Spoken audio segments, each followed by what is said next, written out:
Y si te digo que la mayor línea fortificada del mundo, con más de 2.400 kilómetros de longitud y defendida por 100.000 hombres, está al sur en Marruecos, ¿cómo te quedas? Bueno, pues vamos a verlo. Año 1976. Los últimos tanques españoles abandonan el que hasta entonces había sido conocido como Sáhara Español y que en adelante sería llamado Sáhara Occidental. Este yermo territorio, caracterizado por su inmensidad en comparación con sus escasos habitantes, los saharauis, fue inmediatamente reclamado por dos estados, Mauritania y Marruecos, quienes se repartieron el país. Sin embargo, la conquista del Sáhara Occidental no le saldría gratis. Efectivamente, y es que el Polisario, también conocido como Frelisario, el Frente Polisario, se organizó para permitir a los saharauis luchar por su independencia, ya desde tiempos de la ocupación española, y desde entonces se encargaron de enfrentarse al ejército marroquí y mauritano. Pero antes de continuar, permitidme anunciaros que estoy colaborando con la pequeña empresa ITPyme, que básicamente se dedica a realizar webs tanto para pequeñas y medianas empresas como para personas privadas que deseen tener un blog o una página un poco especial. Son gente seria, ya he estado mirando, bueno, pues cómo trabajan y qué tipos de web hacen, y yo creo que está bastante bien. Ya digo, es un trabajo serio, así que si os interesa os dejo abajo un enlace que os harán un descuento del 40%. Pero ahora continuemos con el muro de Marruecos. En cuanto los españoles se fueron, los marroquíes entraron en la capital, El Aaiún, y los mauritanos se apropiaron de Dakhla, la antigua Villa Cisneros, mientras los saharauis, bajo el manto protector de Argelia, establecieron su principal centro militar en la ciudad de Tinduf y también en Tifariti, aunque contaban con simpatizantes por todo el Sáhara Occidental. Pronto, el Polisario comenzó a rearmarse e inició una ofensiva diplomática para recabar apoyos internacionales. Solo un país se puso de su parte, la Libia de Gaddafi. En los tiempos posteriores al golpe de estado del coronel Gaddafi, que había depuesto a la monarquía de Libia. Y lo cierto es que Gaddafi decidió apoyar a numerosos grupos islamistas por todo el mundo, desde Asia en Filipinas hasta por supuesto la lucha del Sáhara Occidental contra Marruecos. Si bien posteriormente Gaddafi llegaría a una especie de acuerdo de paz con los marroquíes y dejaría de apoyar precisamente a los saharauis. El Polisario se aprestó a enfrentarse a Marruecos y para ello aplicaron la sabiduría ancestral de su pueblo. Los saharauis venían de una tradición nómada en la que cubrir grandes distancias a lo largo del desierto era fundamental para sobrevivir. Al fin y al cabo, viajar a miles de kilómetros en camellos había sido clave para comerciar, socializar y para hacer la guerra. Pensadlo por un momento. Aquellas gentes se habían acostumbrado a guiarse por las estrellas y a viajar de noche, a conocer los refugios, los atajos y los pozos de agua durante milenios. Todas esas habilidades serían fundamentales. Estas gentes combatían como vivían, esa es la verdadera lección, porque en el desierto tú no tienes oasis y recursos como para movilizar un gran ejército, y además si quieres ser eficaz, puesto que no puedes movilizar una fuerza potente de asedio, necesitas recurrir al raid, a tácticas muy rápidas en las que tú caigas sobre tu enemigo por sorpresa, y para poder hacer eso lógicamente necesitas tener la habilidad de moverte en el desierto a gran velocidad en partidas importantes de guerreros. De esta manera, este entorno geográfico va a configurar la manera de hacer la guerra tanto de los saharauis como de otros grupos nómadas de África y de Asia. A lo largo de los años 70, las largas columnas de Land Rover saharauis pusieron contra las cuerdas a las Fuerzas Armadas de Mauritania, que encima ya gastaban el 70% de su PIB en defensa. Los saharauis incluso llegaron a lanzar morterazos contra el palacio presidencial de Nouakchott, la capital del país, obligando a los mauritanos a aceptar un acuerdo de paz. Desde este momento, en este ring mortal solo quedaron dos contendientes, Marruecos y el Polisario.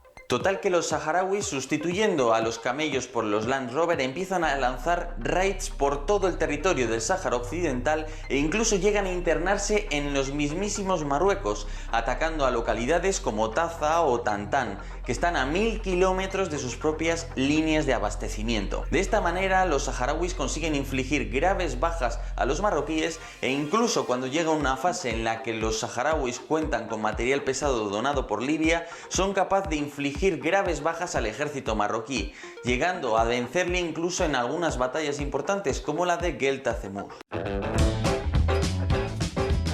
Los marroquíes estaban perdiendo la guerra y pronto copiaron la estrategia española durante la guerra de Sidi Ifni en 1957. Esto es, se dedicaron a fortificar una pequeña zona conocida como el Triángulo Útil, una pequeña área que abarcaba a la capital de El Aaiún, los yacimientos de fosfatos y poco más. Al fin y al cabo, los lugares poblados y económicamente rentables. Sin embargo, para frenar las incursiones saharauis haría falta algo más, ya que estaban recibiendo apoyo de Libia con esos misiles antiaéreos AM-6, tanques soviéticos T-55 y hasta blindados Cascabel. Y fue entonces cuando surgió la gran idea.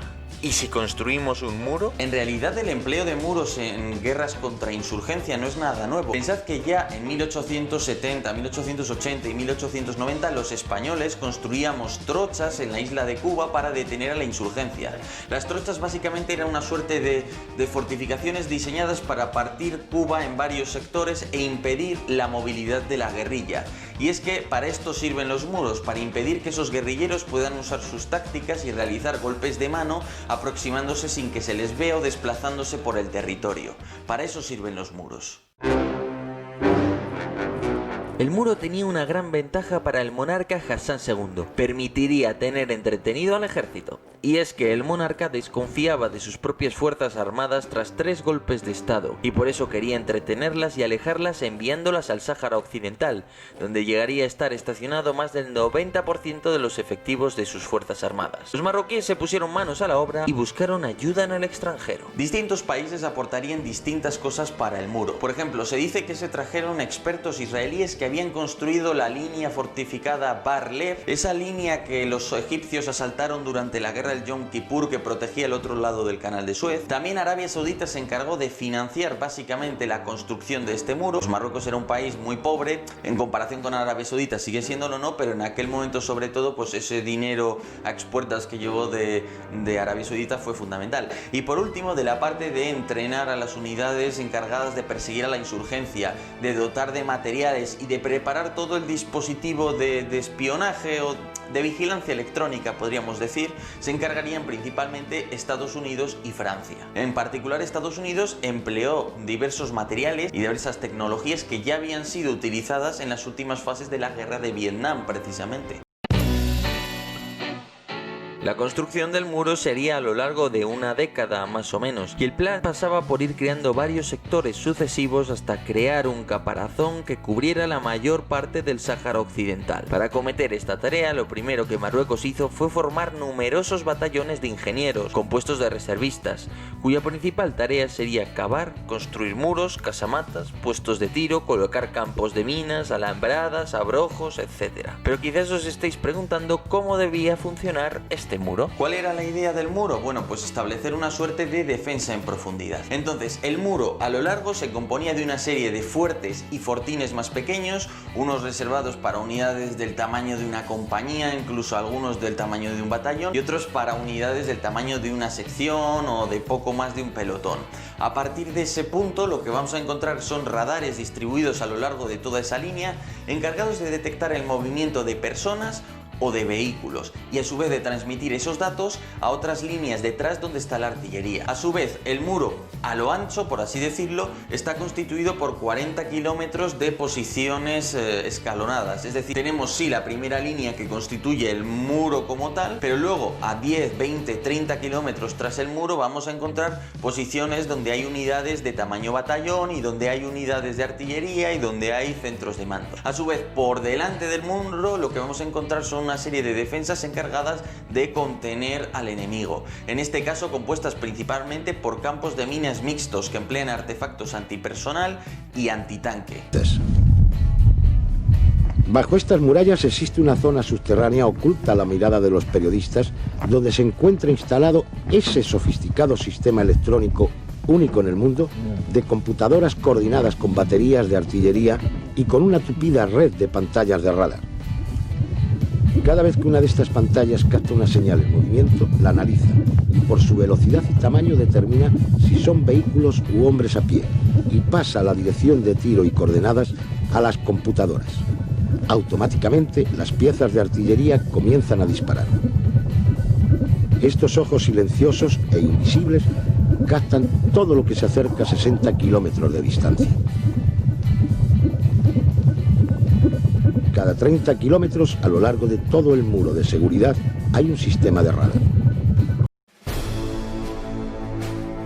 El muro funcionaba de la siguiente manera. El centro de mando, situado en el Ayun, filtraba la información que recibía desde el frente y enviaba aviones de reconocimiento si era necesario. En el caso de que se produjera un ataque saharaui, los campos de minas y los fuertes de la primera línea defensiva tenían que contenerlo. El mando del sector atacado podía desplegar sus pequeñas reservas para reforzar las posiciones del frente y así resistir durante más tiempo. Y recordemos que ganar tiempo era vital para permitir que la artillería marroquí pudiera entrar en acción y machacar a los saharauis. Ahora bien, si el ataque era lo suficientemente importante, era el momento de que entraran en juego las reservas que tenía dispuestas el mando marroquí, tanto a lo largo de la línea del frente a 40, 50, 60 kilómetros de profundidad, como incluso en el propio Ayun, en la capital. En ese momento llegaban las unidades de intervención.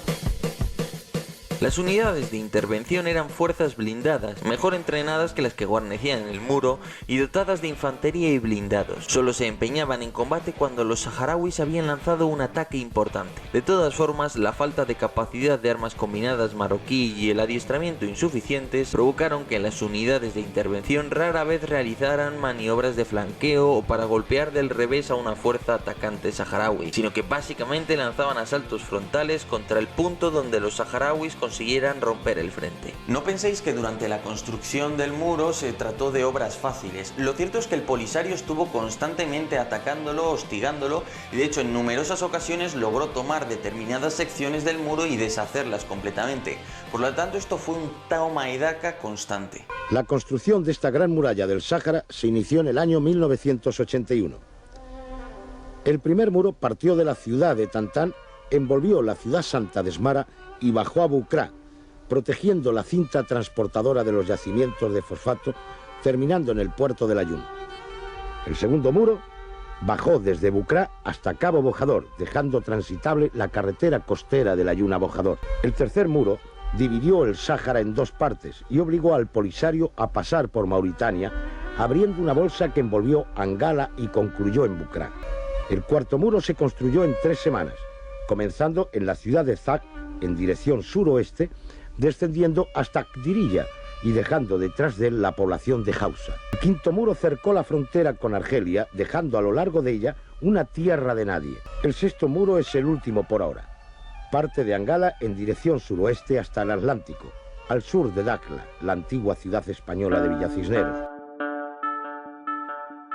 Puede que el muro fuera tácticamente defensivo, pero desde el punto de vista del curso de la guerra se trataba de una herramienta estratégicamente ofensiva, hasta el punto que desde él las unidades mecanizadas marroquíes organizaron razias contra el campamento de Tifariti y más allá. En estas ocasiones las unidades mecanizadas de intervención llegaban a superar los 20.000 hombres en alguna ocasión y lanzaban acciones a lo largo de kilómetros y kilómetros de desierto rocoso y lleno de cerros. Pensad lo que suponía para Marruecos en aquellos tiempos abastecer a una guarnición que superaba los 200.000 hombres en un terreno yermo con poco valor estratégico, con poco valor económico y encima tener que comprar equipos de defensa sumamente caros. Bueno, pues lo que encontramos es que el PIB de Marruecos estaba centrado en el ejército. De hecho, una curiosa anécdota es que yo conozco a gente que viajaba en aquellos tiempos a Marruecos y me comentan que en aquel momento, incluso en el norte de Marruecos, sí que había el run, el rumor, el que se comentaba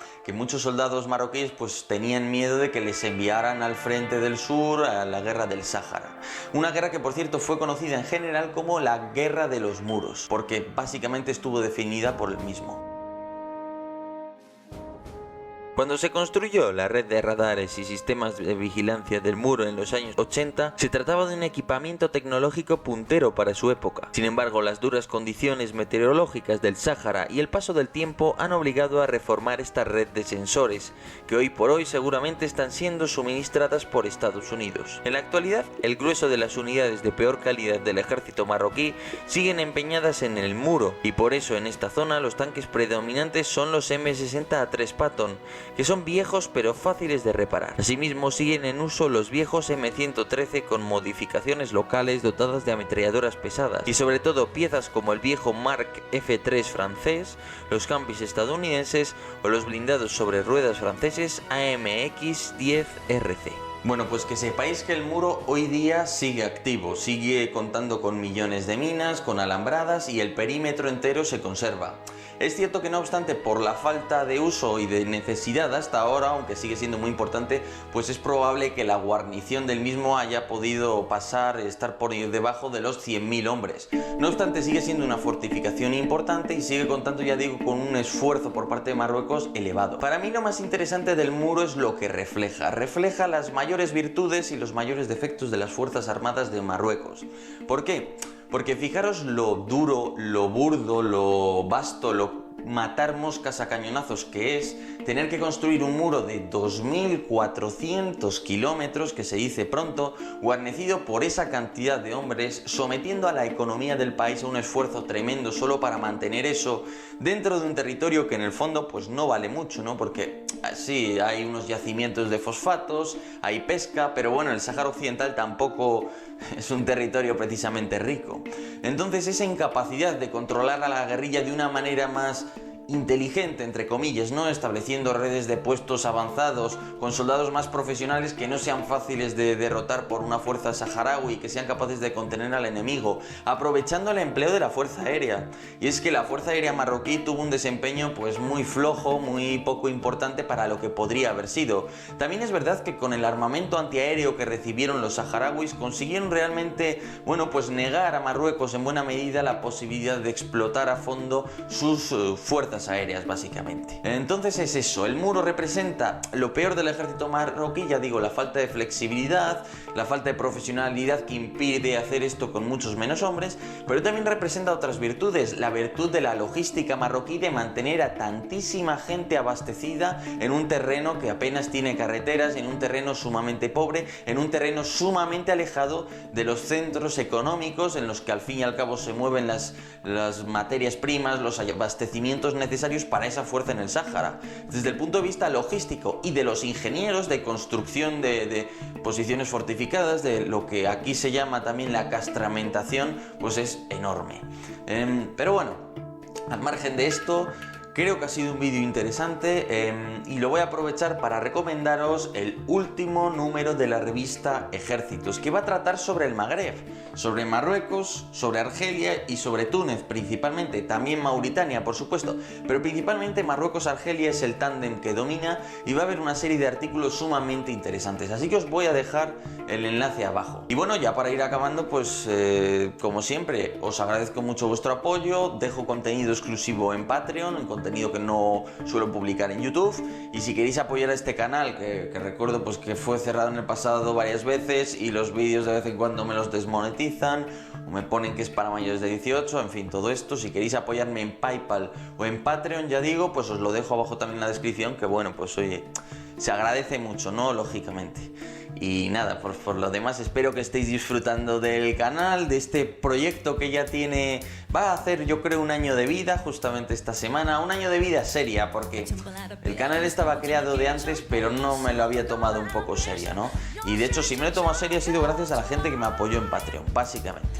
Así que bueno, eso es todo. De nuevo, muchísimas gracias por todo vuestro apoyo, espero que os haya gustado el vídeo, espero vuestros comentarios, de nuevo muchísimas gracias y hasta otra.